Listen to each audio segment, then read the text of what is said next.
Hi, and welcome to another of my Behind the Poem videos from my collection for Between Hindsight and Foresight. The collection itself will be released officially in 2 weeks' time, 2 weeks from today. I'd like to invite you to share the videos, the photos, the page, and the event with anyone you think might be interested in the collection of poetry.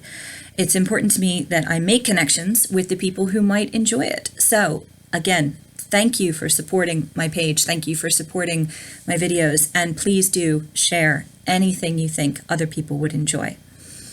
This poem for this week is a part of that, a part of making those connections. This one is by request of my friend Danny from Conscious Dreams, who helped me make my dream of publishing or wanting to be published for 20 years a reality. Connecting is the name of one of the more recent poems in the collection, and it's not a new idea for me. It's not a recent idea, but it is one that wouldn't crystallize until one particular evening when I was in Waterloo. In the US, when I was growing up, it was quite unusual to not know your neighbors, or to not know what they did for a living, or if they had kids or pets, or be able to look after each other's pets, or babysit when was necessary, having picnics and barbecues, community events where you knew everybody. I was from a suburb, so it was just normal to know the people who you lived around.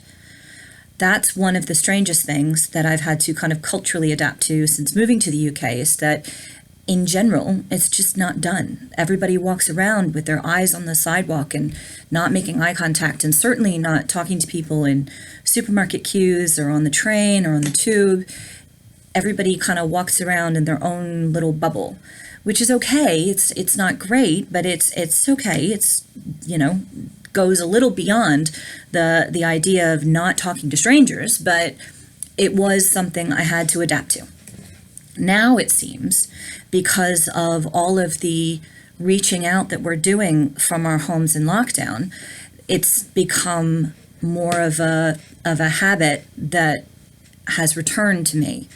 Talking to somebody from 6 feet away in the supermarket queue, or talking across the road from my neighbors who I didn't used to know, having lived here for 3 years, and now we are, having conversations from a distance, and having chats and exchanging ideas, offering help with things because I'm a teacher and there are a lot of children on my road, offering to parents from a safe distance if they need any help with teaching and all of that kind of stuff.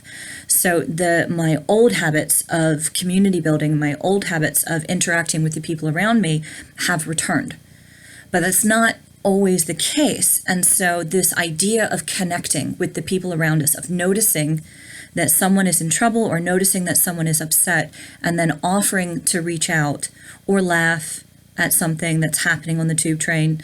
Anybody who's ridden the tube in London knows that hilarious things happen on the tube, and you just can't help yourself but laugh. So this particular poem, called Connecting, was inspired and finally crystallized from an idea into a poem when I was in Waterloo one evening.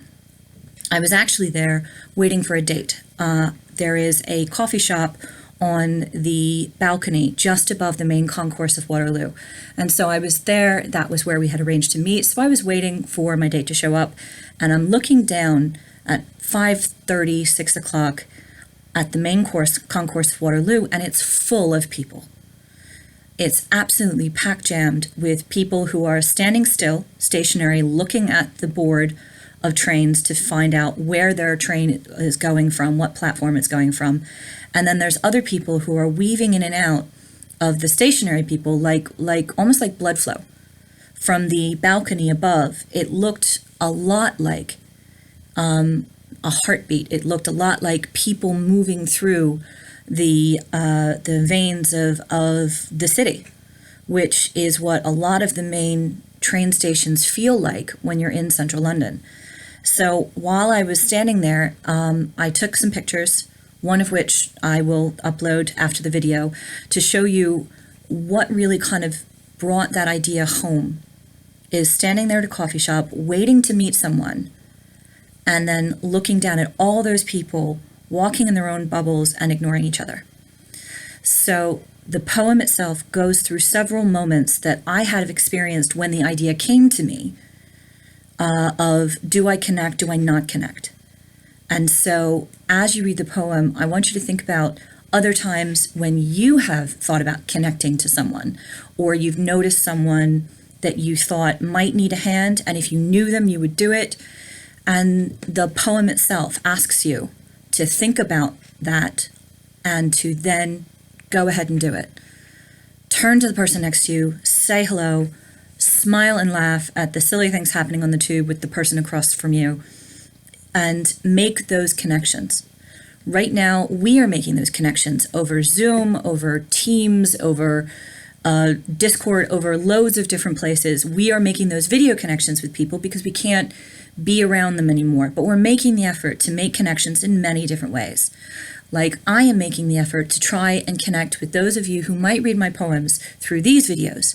So Connecting is a poem that when I wrote it was a long-standing idea that finally crystallized into a poem, and now is striking me as even more relevant to how we are experiencing life today, making those connections.